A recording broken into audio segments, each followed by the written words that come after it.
Сәлем достар, бүгін сіздермен ерекше әдіспен самса жасайтын боламыз. Міндетті түрде видеоны соңына дейін қараңыздар, және менің каналымды жоғалтып алмау үшін подписаться түймешесін басып тіркеліп алыңыздар.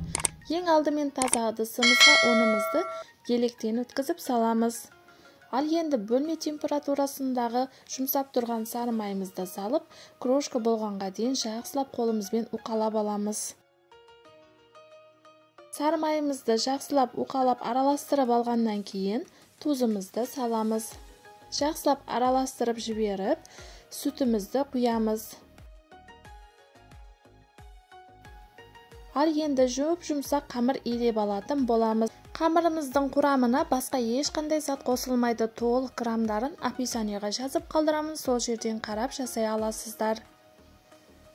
Қамырымызды жақсылап араластырып жұмсақ қылып илеп алдық. Көріп тұрғаныңыздай дәл осындай жұмсақ қамыр болады. Дәл осы қамырымызды тең 4 бөлікке бөліп аламыз. Жақсылап илеп жіберіп, бетін жауып 15 минутқа тындыруға алып қоямыз.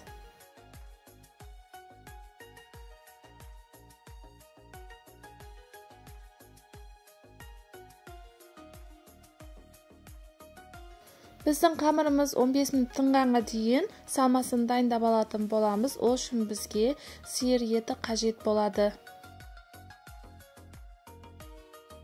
Дәл видеода көрсетілгендей сиыр етімізді бөліктерге бөліп, ірі-ірі етіп, дәл осылай турап алатын боламыз. Турап алған етімізді бос ыдысымызға саламыз. Ал енді пиязымызды турап аламыз. Үлкендеу болса 1 пияз жетеді, майда пияз болса 2 штук пияз қолданғандарыңыз дұрыс. Пиязымызды да ұсақтап майдалап әдемілеп турап аламыз. Турап алған пиязымызды да ортақ ыдысымызға саламыз. Ал енді біздің самсамыз сочный болып шығу үшін дәл осындай бір қызанақты турап саламыз. Қызанағымызды да видеода көрсетілгендей бөліктерге бөліп аламыз.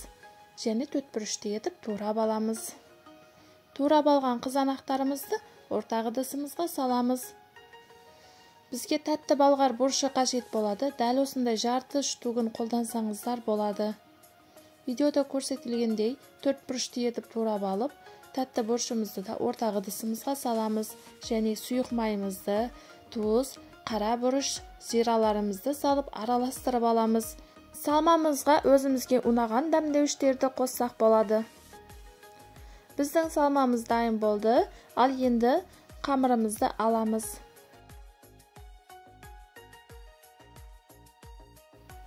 Қамырымызды дәл видеода көрсетілгендей етіп, жайып алатын боламыз. Қатты жұқада болып кетпесін, қалында болып кетпесін, орташа болғаны дұрыс. Дайын болған қамырымызды бір шетке алып қойып, енді келесі қамырымызды жаятын боламыз. Екі қамырымызды да бірдей размерде жайып алуымыз керек.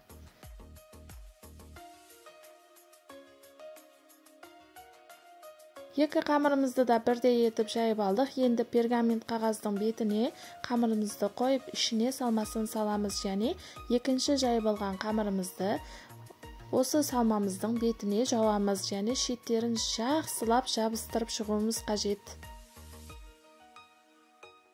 Және кішкентай дәл осындай тесікше қалдыратын боламыз. Самсамыздың шеттерін дәл осы видеода көрсетілгендей әдемілеп түйіп алсаңыздар болады.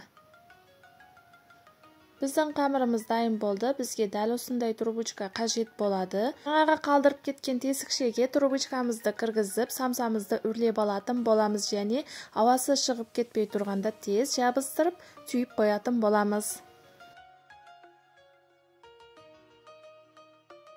Біздің самсамыз көріп тұрғаныңыздай дәл осындай шар сияқты әдемі болып үрленіп шығады. Мен сіздерге тағы бір рет көрсетіп өтетін боламын. Жайып дайындап алған қамырымызға салмасын салып, бетіне екінші қамырымызды жақсылап жабыстырып аламыз.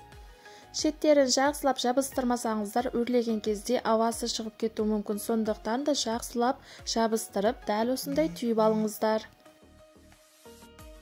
Түйіп алғаннан кейін дәл осындай кішкене тесікше қалдырып, сол жерден трубочкамызды кіргізіп, үрлеп аламыз және ауасы шығып кетпеу үшін тез жабыстырып алып, түйіп қоятын боламыз.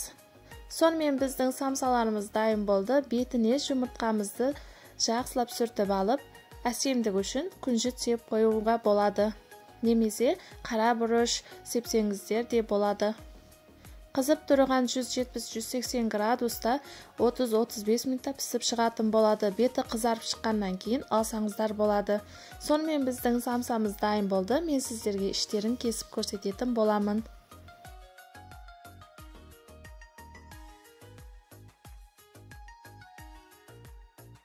Біздің самсамыз өте сочный болып, дәмді болып шығады. Міндетті түрде жасап көріңіздер. Сіздерге видеом ұнаған болса, менің каналыма жазылып, лайк басып, комментарийға өз пікірлеріңізді қалдырыңыздар. Сау, сәлеметте болыңыздар.